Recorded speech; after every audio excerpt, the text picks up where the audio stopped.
இயேசுவில் என் அன்பு சகோதர சகோதரிகளே, ஆண்டவர் நாமத்திற்கு சோத்திரம். தினம் ஒரு ஜப வழியாக பேசிக்கொண்டிருப்பது உங்கள் அன்பு சகோதரன் பிரபு. எப்படிங்க இருக்கீங்க? இன்றைய நாள் எப்படிங்க போச்சு? உங்களுக்கு மகிழ்ச்சியாக இருந்தீங்களோ? எப்போவுமே சந்தோஷமாக இருங்க. ஆண்டவர் உங்களை ஒருபோதும் கைவிட மாட்டார், உங்களை விட்டு விலக மாட்டார். அவர் உங்களை ஆசீர்வதிப்பார் என்று நம்புங்கள். விசுவாசத்தினாலே நீதிமான் பிழைப்பான் என்று இன்றைய நாளில் கொடுக்கப்பட்ட அழகான வேத வார்த்தைங்க. எபிரேயர் 10:38 சொல்லப்பட்ட அழகான வார்த்தை. விசுவாசத்தினாலே நீதிமான் பிழைப்பான் என்று. இன்றைய நாள் நம்ம ஒரு விஷயத்துக்காக காத்துட்ருக்கோம். அந்த விஷயம் நடக்கலை அப்படின்னு என்ன பண்ணுறோம்?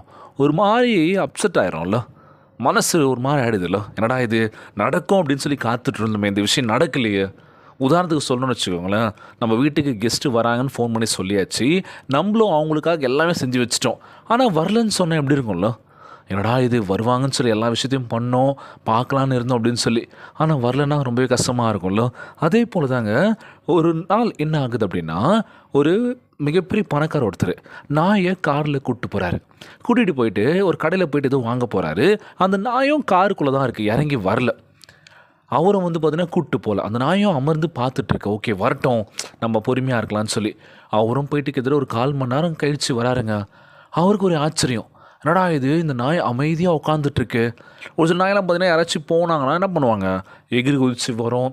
ஏன்னா நான் அவர் தெரியும், முகம் பார்த்துருக்கு, ஏன்னா இவங்க தான் நம்ம பார்த்துக்கிறாங்கன்னு சொல்லி. அந்த நாய் கீழ்ப்படுதலும் அமர்ந்துட்டுருக்கு. ஏன்னா என்ன ஒரு விஷயம் சொல்கிறாங்க இதில் அப்படின்னா, கீழ்ப்படுதலும் காத்துட்ருக்கு. ஏன்னா போனவர் திரும்பி வருவார், என்னை இப்படி விட்டு போக மாட்டார், இந்த காருக்குள்ளேயே என்னை வச்சுட்டு போக மாட்டார், அந்த ஒரு நம்பிக்கை வர வரைக்கும் நான் காத்துட்ருக்கேன்னு சொல்லி அந்த நாய் பொறுமையோடு காத்துட்டு இருந்துச்சுல. இன்றைய நாள் நம் ஆண்டவராகிய இயேசு கிறிஸ்து நம்மை ஒருபோதும் கைவிட மாட்டார், விட்டு விலக மாட்டார் என்று நம்பி நாம் எவ்வளோ விசுவாசமாக இருக்க வேண்டும். ஆண்டவர் உங்கள் விசுவாசத்தை கனப்படுத்துவார். வேதாகமும் விசுவாசம் தேவனுடைய வசனங்களை கேட்பதால் வரும் என்று சொல்கின்றது. இன்றைய நாள் நம்ம ஜெபிக்கின்ற வேளையில், ஆண்டவரே நீரே எனக்குள்ள ஆறுதலையும் என்னை அரவணைக்கக்கூடிய தகப்பனாக இருக்கின்றீர். தினமும் வசனத்தை கேட்பது மூலமாக விசுவாசத்தை புதுப்பித்துக் கொள்கின்ற ஆண்டவரே, நீங்கள் விசுவசித்தால் திடநம்பிக்கையாக இருப்பீர்கள், அசைக்க முடியாதவர்களாக வளர்வீர்கள் அப்படின்னு சொல்கிறாங்களா. இன்றைய நாளில் இன்றைக்கி நம்ம வாழ்க்கையில் வளரணும், வளர்ச்சினா அப்படி இருக்கணும் அப்படின்னு சொல்லுவாங்களாம். இன்றைக்கி நம்மளை அசைக்க முடியாத ஒரு வளர்ச்சியை நம்ம ஆண்டவராகிய இயேசு கிறிஸ்து கொடுக்க போகின்றார்.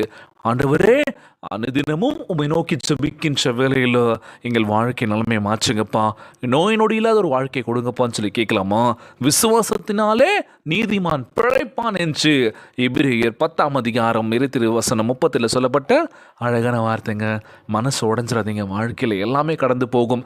நேற்று தினம் அகமதாபாத்தில் இந்த நடந்த ஃப்ளைட் ஆக்சிடெண்ட் பார்த்துருப்பீங்க. நினச்சி பார்த்துருப்பாங்களா? அடுத்த நோடி என்னடா வாழ்க்கை அப்படின்ற மாதிரி போச்சுல்ல. ஸோ இருக்கிற வரைக்கும் சந்தோஷத்தை நம்ம அனுபவிச்சுட்டு பிறரையும் நம்ம மகிழ்ச்சியாக பார்த்துக்கலாம், இல்லாதவருக்கும் உதவி பண்ணலாங்க. இதுதாங்க வாழ்க்கை. எப்போ என்ன நடக்குன்றது தெரியலല്ലോ. 241 பேர் பலி வாங்கிடுச்சு அந்த விபத்தில். என்னடா ரொம்ப கஷ்டமாக இருந்துச்சு. இன்னமும் பார்த்தீங்கன்னா அந்த விஷயம் நினைக்கும் போதே என்னடா இது ஒரு கனவுகளோட ஒரு லட்சியத்தோடு அந்த வானில் பறந்து நம்ம இடத்துக்கு போவோண்டா அப்படின்னு சொல்லி ரொம்பவே கஷ்டமான ஒரு விஷயம் தான் இது. ஸோ ஆன்ம இலைப்பாற்றுக்காக ஜெபிச்சுக்கோங்க. எப்போ என்ன நடந்தாலும் பார்த்துக்க, ஆண்டவர் நீங்கள் இருக்கீங்க எங்கன்னு சொல்லி ஒவ்வொரு நாளும் சந்தோஷமாக இருங்க. இல்லாதவர்களுக்கு உதவி செய்யுங்க, இருக்கிறது மற்றவங்களுக்கு ஷேர் பண்ணுங்கள். இதுதாங்க இன்றைய நாள் ஜெபம். உலகில் வாழ்கின்ற எல்லாருக்கும் நம்ம ஜெபிக்கலாம். ஜெபத்திற்குள்ளாக எங்களை மிகவும் அதிகமாய் நேசிக்கின்ற அன்புள்ள ஆண்டவராகிய இயேசுவே, இன்றைய நாள் வாக்குறுதி வசனத்திற்காக நன்றி ராஜா. ஆண்டவரே, எங்களை விட்டு விலகாத, எங்களை ஒருபோதும் கைவிடாத உண்மையுள்ள தேவனாய் நீர் இருக்கின்றபடியினால் உம்மை சோத்தரிக்கின்றனப்பா.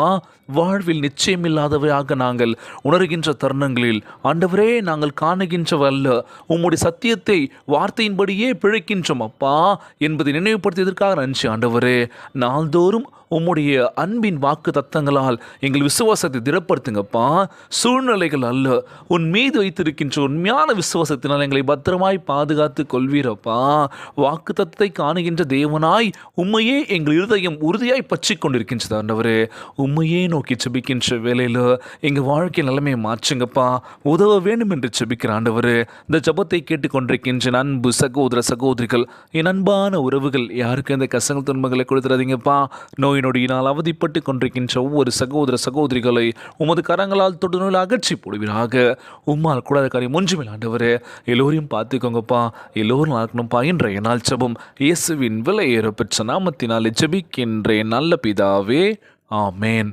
ஆமேன். இயேசுவுக்கே புகழ், இயேசுவுக்கே நன்றி. மரியே வாழ்க. God bless you all.